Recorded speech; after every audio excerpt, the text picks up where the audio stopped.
Welcome to another video. If you're new here, hi, I'm Ollie. I'm a writer. I'm currently writing my first novel, which is a science fantasy young adult story, and I'm cataloguing the journey of writing it on my YouTube channel. If you've seen some of my previous videos, you might know that I enjoy using a typewriter once in a while to just get the creative juices going. I have a goal of finishing the first draft of this book by the 30th of November this year. I really enjoy watching videos of other writers and learning more about their process and little tips and tricks that they have. So I thought I'd just share a bit more about some of the specific things that I do, some little cheats, if you will, that help me to kind of keep my mind fresh and my creativity sort of flowing. And I thought I'd focus a bit more on how I use a proper old school typewriter in my writing process. A little while ago, I did actually make a slightly longer, more in-depth video that looked at exactly why I use a typewriter and how I use it in my process. I'll put the link to that here, somewhere up here, and in the description. In that video, I talk about how I had developed this routine where I type out on the typewriter what I wrote on the laptop or the computer the day before. And that helps to just sort of solidify what I wrote in my mind, and it helps my brain sort of get going for the next writing session. Now, to be honest, as this book's gone on and as I've gotten further into the book, I've actually sort of lost that routine a little bit. And while I do still occasionally use this every now and then, it hasn't really remained part of my day-to-day writing process. I'm in the same routine that I've been in for a while now, the last few months, a better part of the last year, really. And while I would say that the story is going well, I think there's room where I could, be a bit more inventive, especially in the bit of the story that I'm at the moment. And I'd just like to keep the creativity, fresh. As I've said before, I'm at a point in the book where I'm in the last 30,000 words or so. And, I have these little islands of moments where I know things are going to happen in a certain way. And I sort of know the destinations that I have to get to.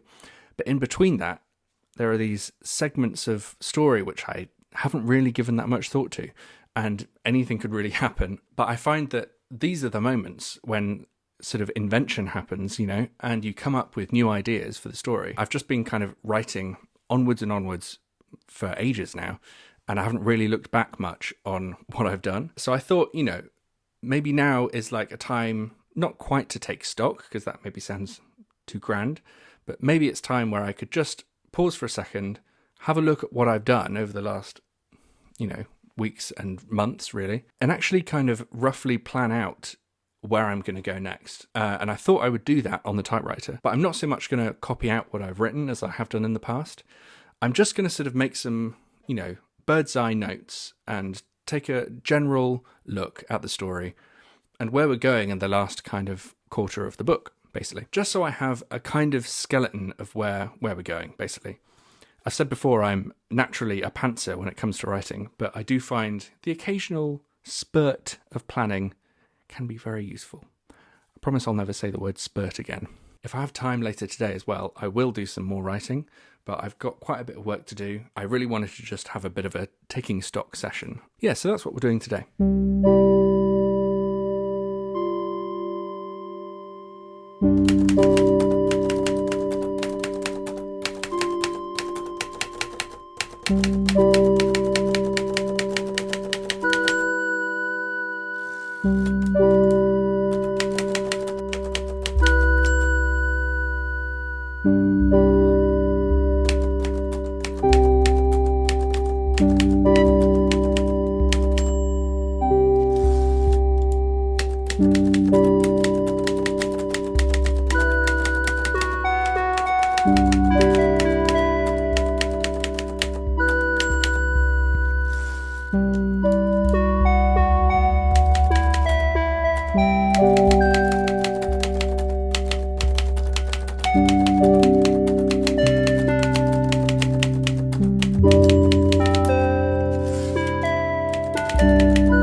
do a bit of writing. Not the best writing session this time, if I'm honest. Sometimes I just find it difficult to get into the frame of mind. My brain was quite just busy today.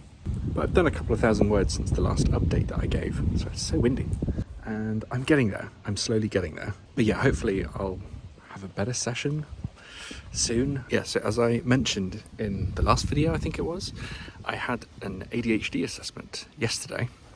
And long story short, turns out I'm massively ADHD. Surprise, surprise, right? Technically, it's inattentive ADHD. So it's not the hyperactive kind, but it's the kind which means that, as the name would suggest, I find it very difficult to just sit down for long periods of time and focus on things. And it means that I'm often forgetful and disorganized. It rings a lot of bells, makes a lot of sense. Makes a lot of sense of stuff from my past, going all the way back to when I was a kid. So, yeah, it's a pretty major discovery, actually. It kind of hit home. So, to be honest, it's kind of amazing that I've written this much of a book without even realising I've got ADHD. So, I think that's something to be proud of, at least. But yeah, hopefully it will mean that I can manage it better, and hopefully I'm more productive in the future. I'm not going to put too much pressure on myself, so it's quite a big deal for me. It's a few days since the last clip that you just saw. Okay, so it was definitely useful doing the typing. You know, it always kind of energizes me and makes me want to do more writing, basically, which is always good. I've had quite a few different sort of writing sessions, you know, in between then and now.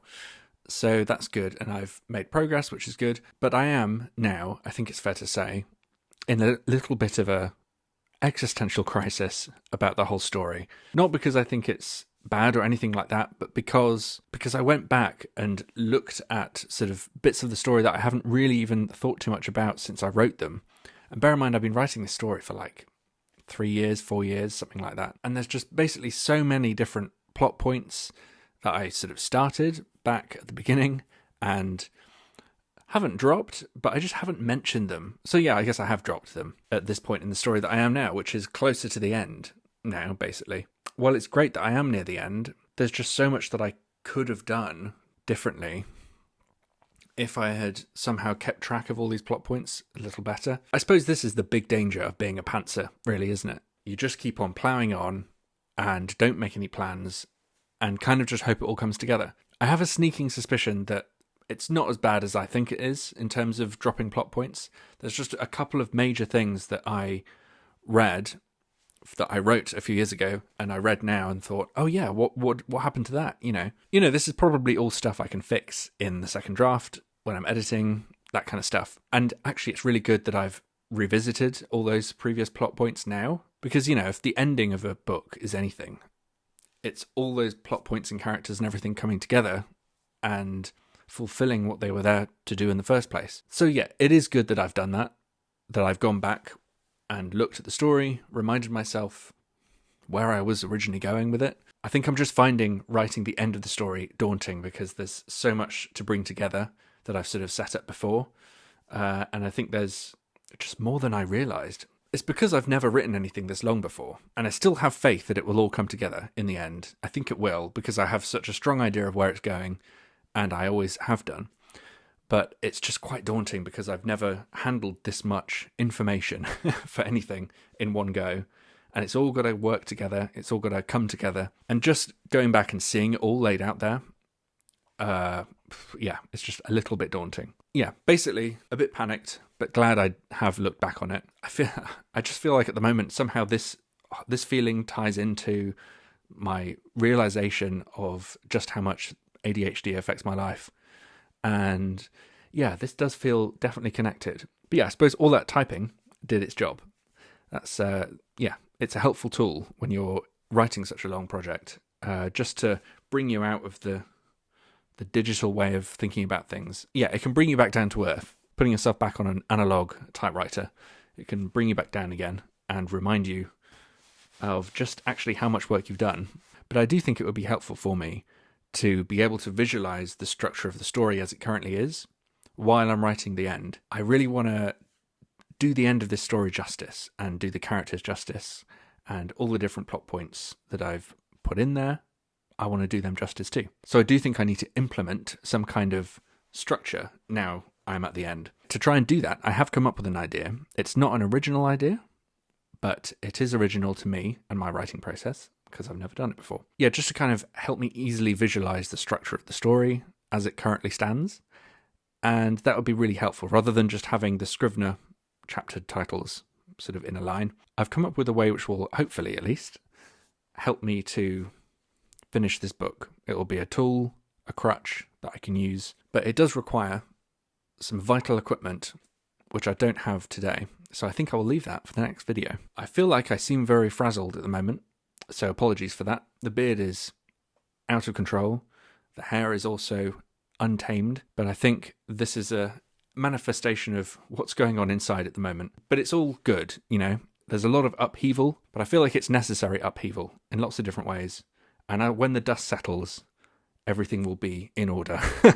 But yeah, thanks for sticking with me, everyone. Don't forget to subscribe, like, comment, say hi, tell me how your story's going, whatever you're writing, I want to know about it. Oh yeah, the interview that I did with the BBC, that I talked about in the last few videos, that's available to listen to on my YouTube channel. The link is below. And the story that I was interviewed about, which is kind of a fantasy, magical, realist retelling of my childhood home, basically, the valley I lived in Wales. That's also available to listen to as an audiobook on my YouTube channel now, which I will also put a link for below. And it features some amazing artwork done by my friend Naomi. So yeah, go and check that out.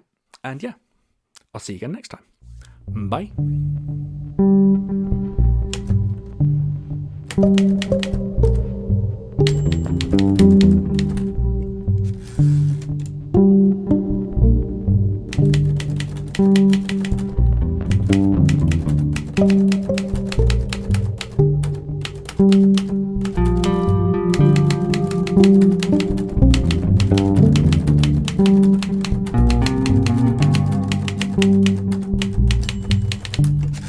Thank you.